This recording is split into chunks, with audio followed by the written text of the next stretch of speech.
Jika melihat bumi dari Stasiun Luar Angkasa Internasional pada malam hari, kamu akan bisa melihat lampu kota dari ruang angkasa. Sebesar itulah pengaruh kita sebagai spesies. Ada kota multikultural besar di seluruh dunia. Kita membangun gedung-gedung yang sangat tinggi sampai hampir tak terlihat. Kota-kota dipenuhi bangunan tinggi untuk dihuni ribuan orang. Tapi tunggu, apa ini? Kera yang sangat cantik. Kamu sedang apa di sini, kawan? Kamu mau pisang itu? Ya, kelihatannya enak. Hati-hati, jangan jatuh dari pohon itu.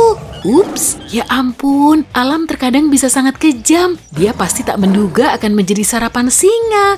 Apa? Tidak ada manusia? Kemana semua orang? Sepertinya saat kera itu jatuh dari pohon, dia menciptakan rantai kejadian yang menyebabkan manusia tidak pernah ada di bumi.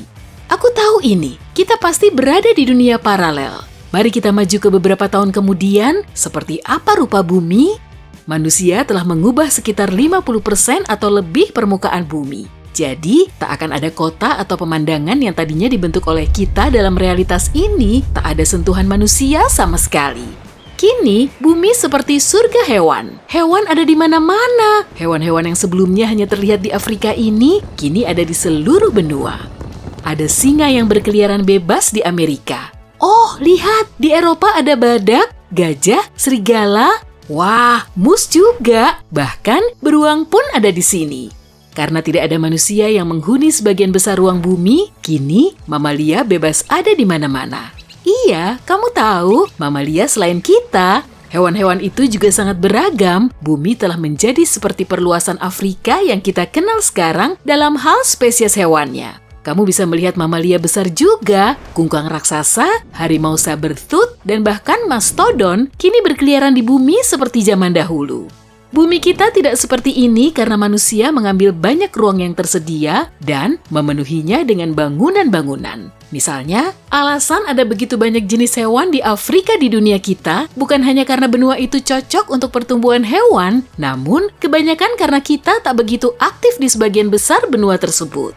Para leluhur kita punya andil atas kepunahan mamalia besar. Zaman es bukan satu-satunya penyebab kepunahan itu.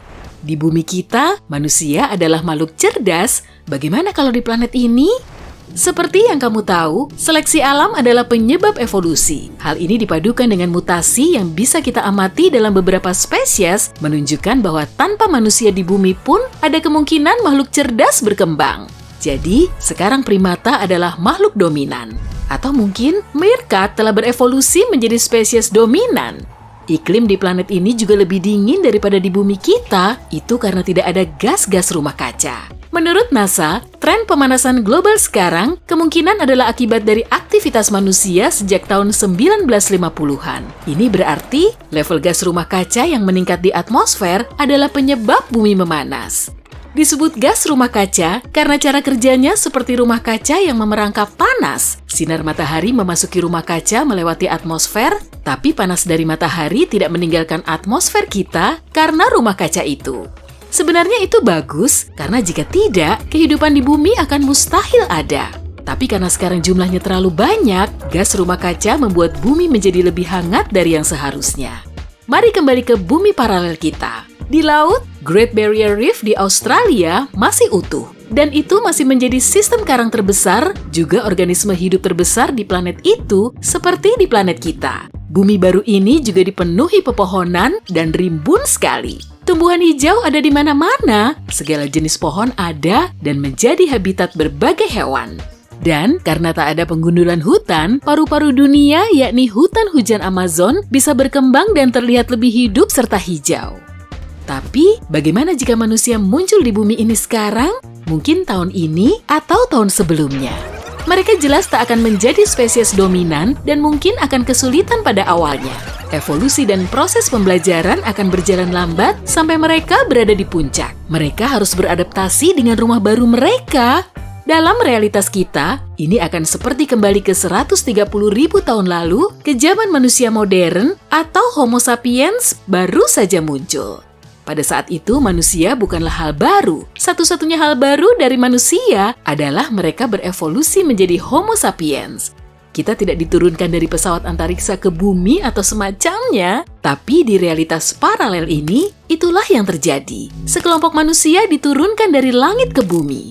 Kini, mereka harus mempelajari semuanya dari awal. Mereka harus mencari tahu cara bertahan hidup dan berkembang di lingkungan baru mereka. Mereka harus berburu makanan sendiri dan mengambil apa yang bisa mereka dapat dari planet ini. Seperti yang kita lakukan 130.000 tahun yang lalu, manusia-manusia baru ini nomaden. Mereka tak bisa menetap di satu tempat karena harus menjelajahi dan memahami lingkungan sekitar seperti hewan yang ada di sekeliling mereka. Saat kelompok mereka semakin besar, mereka berpisah menjadi kelompok-kelompok kecil guna mencari tempat baru yang cocok untuk membangun rumah atau bahkan tempat yang memudahkan mereka untuk bertahan hidup.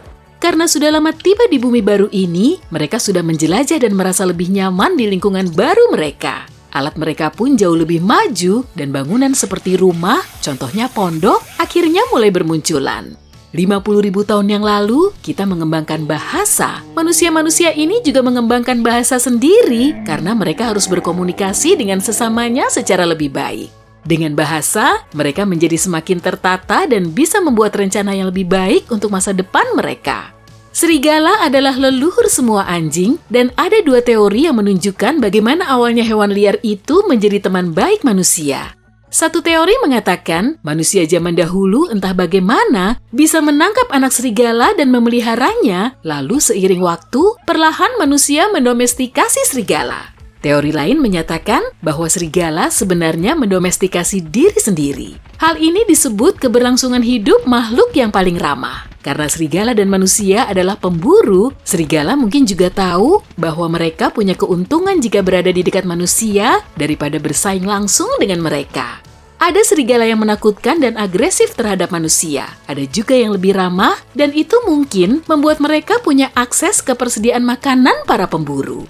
Seiring waktu, perilaku manusia modern pun mulai muncul. Rumah permanen mulai bermunculan di tempat yang menguntungkan manusia. Mungkin di samping sungai atau di tempat yang tanahnya subur. Dengan begini, mereka juga bisa menjadi petani dan mengembangkan pertanian. Begitu mereka menetap, komunitas mulai bermunculan juga. Karena manusia adalah makhluk sosial, wajar saja jika mereka tertarik ke satu sama lain. Tak lama kemudian, manusia ada di seluruh planet ini, menyebar di seluruh benua dengan komunitas dan keluarga mereka, begitu juga hewan peliharaan mereka.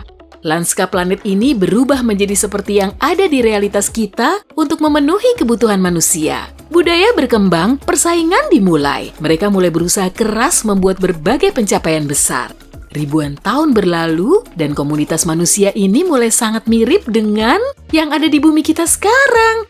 Namun, segalanya mungkin saja berbeda. Mungkin sudah ada makhluk cerdas yang menjadi saingan mereka, dan kemajuan mereka mungkin akan sedikit terhambat. Mungkin suatu masyarakat bisa muncul, tempat berbagai makhluk cerdas berbeda bisa hidup berdampingan secara damai. Saat kamu masuk ke kedai kopi, mungkin baristanya adalah seekor meerkat, mungkin kamu menyewa rumah milik gorila bersaudara, atau saat kamu pergi ke tukang cukur, mungkin yang akan memotong rambutmu adalah seekor primata yang memakai baju. Jika tidak, kemungkinan keadaannya akan berakhir sama dengan realitas kita. Manusia tak akan menjadi makhluk terbanyak di bumi, tapi jelas akan tetap menjadi yang paling berpengaruh.